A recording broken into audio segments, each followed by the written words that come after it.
that, okay, we're going to get married, let's do it this way. Like, let's not make a big deal. Let's just do it at home.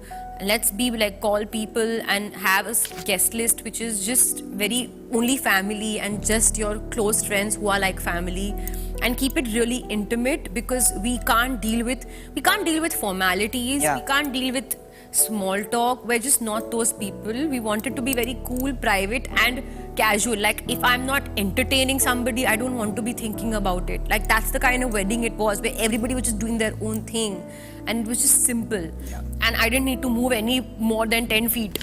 And he cried at the wedding. He didn't cry. He had tears. This is what he said. Yeah, I mean, he said that. Karan also said it, I think. Because when I said it, basically, yeah, I think I saw for the first time, which doesn't happen very often, I saw his eyes a little welled up when I was like, when I made my big entry, as you say. So I was like, wow, that's quite cool. And I'm like, you're crying.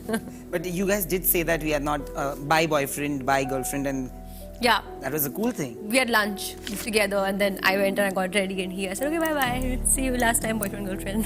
When a person gets married, they're like, oh, now she will not work so much.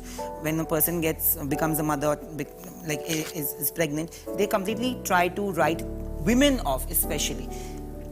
What matters here is your husband is a very supportive husband, you know. But do you feel that this happens with most women?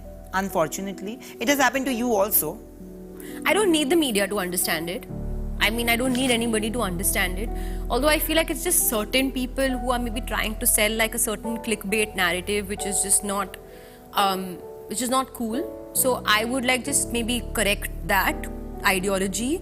But in my heart, I know that even the people who are maybe our fans or supporters or general, or just people in general who we have very like graciously decided to make this big announcement of our wedding, and then the fact that we're having a baby. There was so much love. Absolutely. So much love and so much positivity, and I actually see that, I feel that. So when people try and sell a different narrative like that, I only get irritated, not because it's in relation to me, because you're trying to tell a totally different story about women in general. Absolutely. Which I won't stand for anymore. Maybe earlier I would, but maybe I've reached that point in my life where I'm like, listen, if there's one tone that you're picking up that I don't like, which is it's not only in relation to me, it's in relation to women in general, then I will question it. You say whatever you want about me personally, that's fine. Creatively, that's fine. But if you're making a commentary on a woman's role suddenly changing just because she's going to be a mother, that's not right and it's not fair. And it's actually even the thing that I questioned. It was not a negative article. It was a positive article. But in your positivity, you were spewing lies. It was not real news. It was fake news. So there's been a lot of fake news on me in the past, in general, about random things. But I don't correct it because I'm like, I mean, what to correct fake news?